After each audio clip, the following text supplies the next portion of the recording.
companion of all them that I am a companion of all of them that fear you, that fear you, and of them that keep thy precepts. and of them that keep thy precepts. So by stature, by measure, God has precepts. God has a body of intelligence. God has wisdoms. Now when God organizes his wisdoms, he calls it precepts. He calls it judgments. So anytime you hear that God is about to come in a form of judgment, it is not that God is going to do something negative. It is just that he has come with a divine counsel for certain things to be able to come under the function of that counsel. So the Bible says, I am a friend of those that keep your precepts. So there is a precept that God has that he wants to pour out. There is an intelligence, there is a judgment that God has that he wants to let us know today. Once you begin to know that judgment, there is something that will happen in your life. Verse number 130. Verse number 130. Verse number 130, yes. Hallelujah. Somebody. The unfolding of your word. It gives light. It gives understanding to the simple. So by design, when God has precepts, when you get to know his precepts, the only way to know his precept is in his word.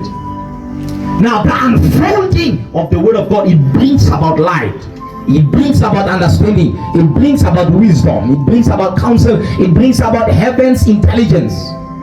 Once that body of understanding is then transmitted to you, you are going to begin to understand there are certain things that God tries to achieve by the life of every person. You seated here today is not by mistake. You seated here today is not by invitation. It is by appointment. There is something that the divine wants to achieve through your being here. And he is sick and tired of his program and his project in your life not manifesting. So he has decided that I'm going to unfold my word. And the unfolding of his word is going to bring about light. Now, before God achieves anything tangible, anything manifested through the life of a person, the Lord will try to achieve something inside of that person. So God cannot achieve through the person until he has achieved inside of the person. There is a body of ignorance that must be broken inside of us. There is a body of understanding and knowledge, certain things that we know, that God will bring an intelligence that is superior to the logic that is governing our existence. The reason why he is doing so is because there is something that is trying to pick up. There is something he is trying to achieve. You must begin to first achieve it inside of you and form an environment that is strong enough to pour out like a flood, manifest through you like a flood, and pierce through your skin and then appear. Hallelujah. Now I wanna show you something. Many of us, when you look at your life does not communicate the purpose of God. Your life does not communicate what God wants to do in your life. And so many times when you look at yourself in its all type of pity. The Bible says in John 10:10. Hallelujah. Amen. John chapter number 10, verse number 10. The thief cometh not, the enemy cometh not, except to steal, except to kill, except to destroy. Anytime the enemy will come, you will come to steal, you will come to kill, you will come to destroy. But he says, but I have come that you must have eternal life. God has come that you must have life. Now I don't know how is your life. Some of us are alive, but we are not having a life until we have life. And the Bible says, have it in its abundance. And the word abundance is have it in its fullness, have it in its riches, have life in its glory, have life in its wealth. Until we understand that everything has a glory point to it. Everything has a glory point. The glory point of this bottle is only when it is full. That's why we call it the fullness thereof.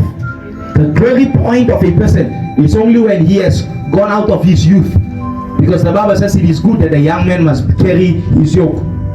So when a man has carried his yoke for his entire youth, after that youth, what manifests is the glory of that man. That's why the Bible says, he that bows before the gray-headed approaches grace. Because there is glory in everything. There is the glory of a church. Yes, there is a glory of a church.